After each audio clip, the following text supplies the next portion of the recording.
Bienvenidos al podcast de Fundación Intecnus, un espacio en el que te contamos cómo y por qué trabajamos en ciencia al cuidado de tu salud.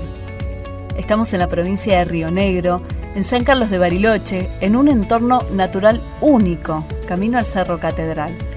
Desde allí brindamos servicios de diagnóstico y tratamiento para patologías oncológicas, neurológicas y cardíacas, entre otras. Y además realizamos actividades de investigación y desarrollo. Para conocernos más, podés ingresar a www.intecnus.org.ar. Y en este episodio nos acompañan dos prestigiosos profesionales de Intecnus Mujer Más, el doctor Marcelo Puiglomes, mastólogo certificado por la Sociedad Argentina de Mastología, miembro titular de esa entidad y director de la unidad de mastología de Intecnus, y también la doctora Florencia Costantino, mastóloga certificada también por la Sociedad Argentina de Mastología y especialista en cirugía reconstructiva de mama, también miembro de la unidad de mastología de Intecnus. Bienvenidos, gracias por estar acá. Por favor, un placer. Un placer tenerlos. Y vamos a arrancar así como había un programa de televisión famoso que era un ping-pong. Vamos. ¿Qué les parece? ¿Está bien? No? ¿Estamos bien? ¿Florencia? Muy bien. ¿Estás de acuerdo? Perfecto. Vamos con los dimes y diretes, los mitos, verdad, falso. Necesito que me digan esto porque hay tantos mitos que corren, tantas aseveraciones que hay en los grupos de WhatsApp que necesito que ustedes, que son los que saben, me digan qué es lo que pasa. Por ejemplo, si me encuentran un nódulo en la mama, es que tengo cáncer. No necesariamente. Un nódulo de la mama es una tumoración. Las tumoraciones pueden ser benignas, pueden ser malignas, ¿sí? Lo que sí, cuando tengo un nódulo en la mama, tengo que concurrir al médico, tengo que ver no necesariamente el mastólogo, puedo ver a mi médico de familia, puedo ver a mi médico clínico, puedo ir a ver al mastólogo, claro, mejor todavía, y él se encargará de pedirte los estudios necesarios para determinar si ese nódulo que tenés en la mama es un nódulo que vale la pena biopsiar, no vale la pena biopsiar, y luego, de acuerdo a esos resultados, ver cómo seguimos adelante. Pero no necesariamente todos los nódulos son cáncer. De hecho, hay muchos nódulos en mujeres jóvenes que son quistes de mama, quistes simples de mama, que no tienen ninguna trascendencia, o nódulos benignos como los fibroadenomas, pero hay algunos que sí lo son, así que hay que prestarles atención. Nos sirven como pauta de que es una alerta, claro, y que consulten con sus médicos especialistas o sus médicos de cabecera, pero nos sirve como una alerta y una llamada de atención para hacer los estudios correspondientes, exactamente. ¿Se pueden tomar ciertos hábitos para reducir los riesgos de contraer cáncer de mama? Verdad. Verdad. Totalmente verdad. Podemos disminuir el tabaquismo, disminuir el alcohol, a realizar ejercicios, disminuir un poco, la otra vez nos preguntaban los lácteos, evitar los lácteos enteros que son altos en hormonas y en grasas, y tomar leche descremada, por ejemplo. Todos esos hábitos es bueno mejorarlos. Una vida saludable, claro, mejora las posibilidades de salud en cualquier ámbito, y en cáncer de mama o en cualquier otro cáncer, lógicamente sigue 100% de acuerdo con lo que dice mi querida colega. Esto lo hablamos en algunos podcasts, nunca es tarde, digo, vale aclarar, porque te dicen, yo toda la vida, ¿sabes qué? Tomo leche hace 50 años, ya está, listo, ya voy a seguir tomando. Y lo mismo el cigarrillo claro, es lo mismo. Voy a seguir fumando, tomo alcohol y dicen, bueno, no, a esta altura... No, la verdad es que son casos anecdóticos. Cuando claro, vos decís lo que te ha pasado a vos o lo que le pasó a tu abuelito, es una anécdota. Digamos, lo que ocurre es que cuando uno claro, ve a millones de personas y las contraponen con otro millón de personas, claro, un millón que fuma, otro que no, un millón, y bueno, de ahí salen números estadísticos que nos permiten decir que fumar no es bueno, que tomar leche entera tampoco, que, bueno, es decir, que como de costumbre todas las cosas ricas de la vida hacen mal. Y que por más que lo vengas haciendo, no quiere decir, o sea, podés empezar a mejorar a cualquier edad, digamos, puedes empezar a cambiar esos hábitos. Bueno, a ver, verdadero, falso, mito, ustedes me dirán, ¿la mamografía produce cáncer? Falso. Mito. Total. Sí, la radiación que emiten los equipos de mamografía actual no tiene relación ninguna ni con el cáncer de mama ni con ningún otro cáncer. Siempre hubo cierto temor sobre la tiroides porque la mamografía irradia la zona. Bueno, hay muchos pacientes que pueden solicitar un collarín de plomo que se coloca para evitar la radiación, pero de todas maneras, aunque no lo hicieran, no hay ningún problema. Una mujer puede hacerse tranquilamente una mamografía anual hasta los 80 años sin aumentar su riesgo de cáncer de mama ni de tiroides. Hay estudios científicos que ya descartaron todo lo de la que es la de tiroides porque hubo todo un conflicto con eso y ya se han descartado, así que las pacientes pueden hacerse los estudios con total tranquilidad. Mito, entonces. Respecto del cáncer de mama, si no tengo síntomas, ¿no debo preocuparme? No, no necesariamente, digamos. De hecho, lo ideal es que llegues a diagnóstico oncológico sin síntomas, digamos, sin palpar, sin tocar nada, sin que tengas ningún síntoma. Es decir, que para eso hacemos hincapié en que los pacientes hagan sus mamografías en forma anual, ¿no? La mamografía ha sido el mecanismo por el cual se redujo la mortalidad del cáncer de mama con mayor eficacia, ¿sí? Más que cualquier tratamiento. Es decir, yo comparo poblaciones de mujeres que hacen mamografía anual con poblaciones de mujeres que no la hacen. El impacto es casi el 30%, digamos, en sobrevida de las pacientes que sí, y es sencillo de entender, porque las pacientes que hacen mamografía anualmente descubren lesiones a veces milimétricas, y esas lesiones tan pequeñitas tienen un pronóstico excelente, ¿no? Con curaciones mayores al 90%. Por ende, no es que no tengo que preocuparme, tengo que ocuparme de hacerme mi mamografía todos los años, y de esa manera, en caso de que ocurra, llegar a un diagnóstico precoz. Como dije antes, la herramienta más importante en la curabilidad del cáncer de mama. El cáncer de mama es una enfermedad indolente. Solo el 5% de los cánceres de mama generan dolor. O sea, esa no es una pauta de alarma de consulta. Por eso lo importante son los estudios de screening, como dice el doctor, la mamografía junto a la ecografía. A partir de los 40 años, realizarlas sin tener ningún síntoma. De todas maneras, yo quiero aclarar que esto disminuya brutalmente la mortalidad. No quiere decir que una paciente que tiene un tumor palpable no tenga posibilidad de curarse. Absolutamente, digamos. Tampoco es que, si no, lo encontré palpable, entonces no me voy a curar. No, para nada. De todas maneras, siempre tenemos resortes terapéuticos que nos permiten brindar altas tasas de curación. Vamos con otra. No puedo tener cáncer de mama si nadie en mi familia tuvo. Mito. Mito total. La mayoría de los cánceres de mama, el 85% son cánceres esporádicos. No por eso tenemos que tener antecedentes de cáncer de mama en la madre, claro, en la abuela. Solo el 10%, el 15% son tumores familiares o genéticos, y el resto son todos esporádicos. Por eso no tiene nada que ver los antecedentes. Es importante tenerlos en cuenta para hacer un mayor ajuste en los temas de screening, o sea, comenzarlos antes del primer familiar que tuvo el cáncer de mama, en los siguientes, pero las pacientes que no tienen antecedentes igual tienen que hacer el screening mamario. Florencia, y en ese caso que tenés un antecedente familiar, ¿se empieza a hacer los controles, la mamografía, antes de los 40 años, por ejemplo? 10 años antes de lo que tuvo de la edad que tuvo el familiar el cáncer de mama. Pero generalmente lo tuvo a los 50 años, entonces tendrías que empezar a los 40, claro. Así que generalmente estamos muy bien.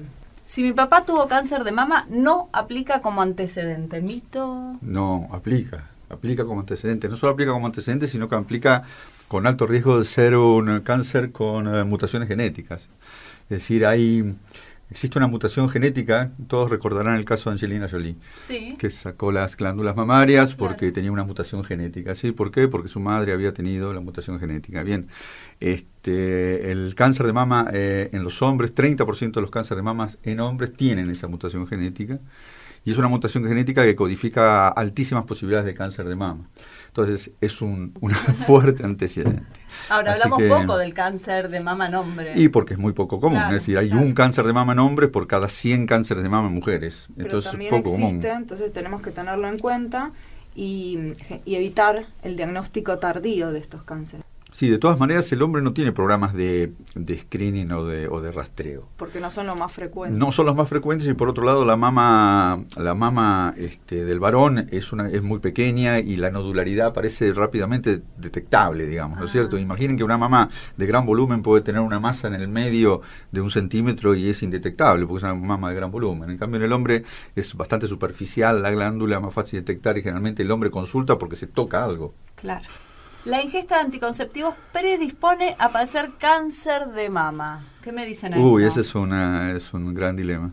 A partir del año 2017 se presenta un estudio danés de 8.600.000 pacientes, controladas durante 40 años. Ese estudio arrojó un aumento de incidencia de cáncer de mama al 20% en las pacientes que toman anticonceptivos orales. Después hubo 2 o 3 o 4 estudios que dijeron lo contrario.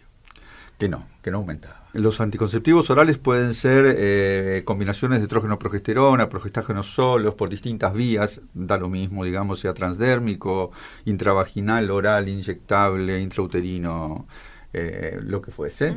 Parecería que no. Hoy diríamos que no está contraindicado desde ningún punto de vista el uso de anticonceptivos orales.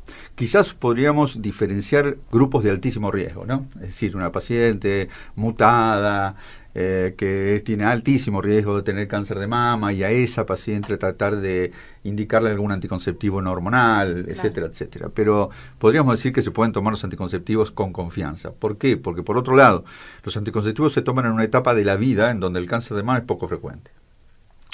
Y parecería ser que los estudios indican que una vez suspendida la toma de anticonceptivos orales, el riesgo desaparecería. Pero vuelvo a repetir, este riesgo, el estudio de ANES fue un estudio que metió miedo en un momento, ¿sí? Pero posteriormente hubo un montón de estudios que dijeron que no había ninguna incidencia, ningún cambio en la posibilidad de cáncer de mama tomando o utilizando anticonceptivos hormonales, ¿no? Porque uno se refiere generalmente solamente a la píldora. Sí, pero claro, no, bueno, no, cualquier otro. Claro. Así que nada, desde ningún punto de vista, como mastólogos, contraindicamos que el paciente tome anticonceptivos, ¿sí? Y ginecólogos tampoco contraindicamos que tomen anticonceptivos. Quizás uno debería ser meticuloso en ver los antecedentes de la paciente y aconsejarle el método anticonceptivo más apropiado para cada una de ellas, pero digamos que el mensaje es que no hay una contraindicación para la toma de anticonceptivos orales. Claro. Esto es interesante porque recién Marcelo mencionó algo que siempre destacamos en estos podcasts, que es la mirada de los profesionales a la persona en particular, digamos. Los chicos están brindando datos que son generales a tener en cuenta, pero también en consultorio hay una mirada puntual a la persona con sus antecedentes. Lógicamente, claro. Lógicamente. Vamos con otra. La punción mamaria propaga el cáncer. Falso. Falso. Podés gritarlo. Muchas pacientes nos hacen esa pregunta y todas sí. tienen, no todas, pero la mayoría tienen ese miedo. Claro. Y es un indicador de calidad ir a una cirugía con una punción hecha, sabiendo el diagnóstico para tener una mejor cirugía y después el siguiente tratamiento. Nosotros indicamos siempre la punción para ir con una certeza al quirófano y tener todas las posibilidades previas a la cirugía. A ver, ninguna paciente en nuestra unidad de mastología entra al quirófano sin una punción previa, así de fácil. No solamente por el diagnóstico, porque tenemos un diagnóstico, sino tenemos un montón de información colateral al diagnóstico de cáncer, ¿no? Estudios biológicos que nos indican que algún grupo de pacientes incluso se beneficia con tratamientos previos a la cirugía, ¿sí? No vamos a ser muy específicos, no vale la pena, sí. Pero hay algunos cánceres de mama que con la punción previa yo tengo la información necesaria para que esa paciente se beneficie con tratamientos previos a la cirugía, ¿no? Y luego hará su cirugía. Son un pequeño grupo, claro. Pero existe este pequeño grupo. Eso es un mito, digamos, larguísimo, no solamente la punción, sino que si me opero de cáncer de mama, entonces después me incendio, decían en algún momento, ¿no? Bueno, hay los dichos populares siempre tienen algo de razón. Cuando uno extrae un tumor, de cualquier cosa que lo extraiga, de cualquier tumor de cualquier lado, es posible que la cinética celular de otros sitios en donde exista tumor, acelere la cinética. Esto es real. Pero uno pone en la balanza, si no lo saco y no lo trato, la enfermedad mortal. Ahora, si lo trato, aunque algún paciente aumente alguna cinética celular, para el cual tenemos tratamientos para eso, porque el paciente no se trata localmente. El cáncer de mama es una enfermedad general de inicio local. Entonces el paciente se trata globalmente, ¿sí? Entonces, sin lugar a dudas, es un mito que nace de alguna visión de alguien que vio que se operó y después el paciente recayó o algo por el estilo, pero que no tiene ningún asidero, porque si ese paciente no se hubiera punzado, no se hubiera operado, su enfermedad hubiera sido mortal en el 100% de los casos. Mencionaste, Marcelo, a la unidad de mastología de Intecnus. ¿Y qué ventajas tiene este equipo, tanto para pacientes como también para profesionales? Bueno, una unidad de mastología es un grupo multidisciplinario, transdisciplinario se dice ahora, me estoy desconstruyendo, en donde existen múltiples especialistas que abocan su trabajo a la patología mamaria. Mastólogos, lógicamente, oncólogos clínicos, patólogos, imagenólogos, psico-oncólogos, etcétera, etcétera. Esto hace que todas las pacientes, y en nuestro caso, en nuestra unidad de mastología ha sido certificada por la Sociedad Argentina de Mastología hace poco tiempo. Y ahora el 20 y pico viajo a Buenos Aires porque nos entregan el diploma. Así que contento que me van a dar el diploma de la certificación. Hay muy pocas unidades de mastología certificadas y la nuestra es una de ellas. Es un trabajo de varios años también, porque sí. Tenemos que juntar como 3 años de base de datos, del comité que ahora el doctor va a contar, que genera un esfuerzo multidisciplinario de todos nosotros, juntarnos cada 15 días o una vez por semana para discutir todas nuestras pacientes que operamos o que no operamos. Pero bueno, es todo un trabajo que requirió 3 años hasta lograr esta certificación. Ahora, una vez certificada la unidad, bueno, nosotros veníamos trabajando exactamente igual antes que después de la certificación. La certificación es un logro, no sé, una cocarda, pero nosotros veníamos trabajando de la misma manera. Y el nodo, como dijo ella, el nodo de una unidad de mastología es el comité de tumores. El comité de tumores es un comité multidisciplinario en donde asistimos todos, y donde se presentan todos los casos oncológicos. Todos es todos, absolutamente. En ese lugar se discute multidisciplinariamente las conductas a tomar con cada paciente. Por ende, ese paciente se beneficia primero de la mirada de un grupo transdisciplinario, no de un solo profesional. El profesional de cabecera se beneficia de la opinión del resto de los expertos para volcar luego una devolución a la paciente. Y la institución se beneficia de tener una unidad de mastología como la nuestra. Claro, qué importante esta articulación, ¿no? Porque, bueno, siempre se está pensando en beneficio del paciente y darle la mejor calidad de atención. Absolutamente. Que puedan hacer este intercambio real, que exista, que no sea a través de un llamado, ¿no? El trabajo de un compartimento estanco no sirve para un paciente. No, pero de todas maneras, digamos, esto es muy dinámico, claro. Porque independientemente de que nosotros presentamos los casos puntualmente en los comités de tumores, nuestra interrelación del paciente del día a día, claro, es permanente. Yo hablo con Flor conmigo, con el imaginólogo, con el oncólogo clínico, no, estamos todos permanentemente. Luego todo eso se vuelca en el comité de tumores, que por otro lado es muy interesante que sepan que el comité de tumores tiene un libro de actas en donde que tiene valor legal, lógicamente, en donde se plasma la discusión y se plasman las conductas, ¿sí? Entonces, bueno, el paciente tiene esa ventaja absoluta, digamos, de que una vez que tiene una devolución, esa devolución ha sido discutida y muchas veces frenéticamente discutida en un comité de tumores. Como debe ser. Sí. Gracias, muchas gracias. ¿Alguna consulta que les venga ahora a la cabeza que quizás les hayan pasado en consultorio que no hayamos abordado? ¿Así? ¿Alguna cosita? Creo que más o menos es la importancia siempre de los estudios de screening, los estudios que se hacen a partir de los 40 años a todas las mujeres, tengan antecedentes, no tengan antecedentes, mamografía, ecografía, que eso es lo que nos ayuda a nosotros a disminuir la mortalidad. La doctora Florencia Costantino, mastóloga certificada por la Sociedad Argentina de Mastología, especialista en cirugía reconstructiva de mama, y el doctor Marcelo Puig Gómez, mastólogo también certificado, miembro titular de la Sociedad Argentina de Mastología y director de la unidad de mastología, ambos de Intecnus. Muchísimas gracias. No, por favor, un placer.